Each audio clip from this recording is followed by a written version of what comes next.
Okay, one other part of this introduction is ethics. Ethics will be weaved through the entire course, and of course, it'll be weaved through the whole program.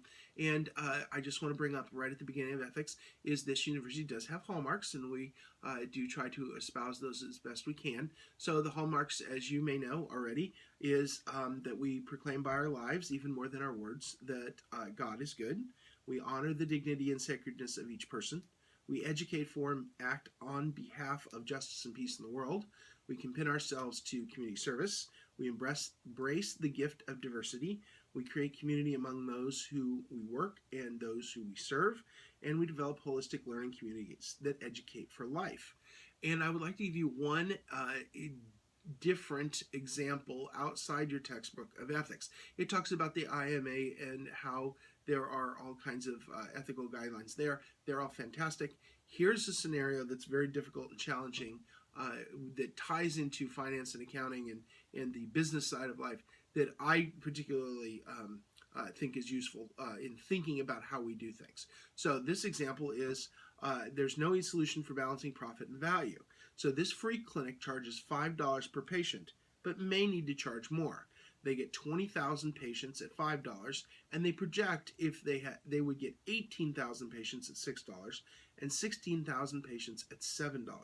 Their fixed costs are $32,000, and their variable costs are $4 per patient. So let's do a quick solution. So if we put this into a spreadsheet, we can see that the price at the top, $5, $6, and $7, followed by the volumes that fall as the price rises. That makes sense. And then we have revenue. If you simply multiply the price by the volume, you would have the revenue or sales for this free clinic or nonprofit free clinic. And you could then subtract your fixed costs, which is $32,000, regardless of how much you charge, and then subtract your variable costs. Your variable costs will be $4 times the number of patients, which in the first case is 20,000, for a total of 80,000. And you can see if you add all those up, you have a deficit of $12,000 for if you charge $5 for this free clinic visit. You know, donation of $5 for a free clinic, the total would be a loss of $12,000. Well, not even a free clinic can survive on negative cash flow, so we need to raise our prices. So if we go to $6, we find that we make a profit of $4,000 at the end of the year. So would we raise our prices from $5 to $6? We could, but is that the only consideration here? So if you're a free clinic and you're trying to help people, or you're pricing your product at $5 and you're trying to maximize the well-being of the people, you would go slightly above $5 to break even, possibly. Or you could start thinking to yourself, what if I need another clinic? What if this clinic doesn't serve the whole community? What if we need another one on the other side of town, or we need one in the next town over? You could start saying, well, maybe I should charge more than break even for this clinic. I should charge maybe more to build up more revenue so I could open another clinic and then even help more people. So when you start making decisions based on helping people as opposed to profitability, the decisions become harder. For example, here, if you raise the price to $7, you would earn a surplus of $16,000, but you would help 4,000 less people.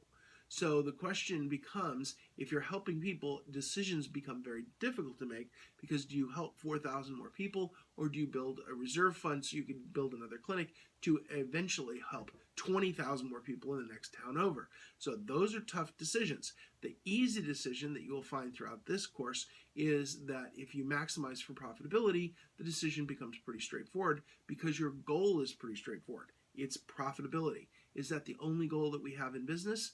Well, Notre Dame, Muir, and a few other universities out there, we proclaim that you do not have to go only for profit. You can do other things, and that there are, in fact, other things that matter. So is it possible that we have a motive beyond just profit? Well, possibly. We hope so. If not, then profit's an easy answer. We manage for profit. On the other hand, is it ethical to just manage for profit? What are we doing to the society around us? So these are ethical concerns. Is there any easy answer here? No. Is there times where you do maximize for profit? Absolutely. So these are the things that will be brought up hopefully week after week in your class under discussion questions, where you can start to think about decisions like this. If this were your clinic, would you charge $6 or somewhere between $5 and $6 to break even? Or would you charge a little bit more knowing you could get it and start to fund the next clinic? Those are not easy decisions, and they're not ones that are easily handled by anyone, including business owners. So, and they apply to quite a few situations. So you can see in the beginning here, we're going to start talking about ethics, and it should thread all the way through all the decision making throughout not only this course, but through your program. So ethics will be a big part of this program. We have our own hallmarks here at the university you should be aware of. If you're not, you are now. And so we will start talking about that in class in the discussion questions. I hope you enjoyed that segment of the course.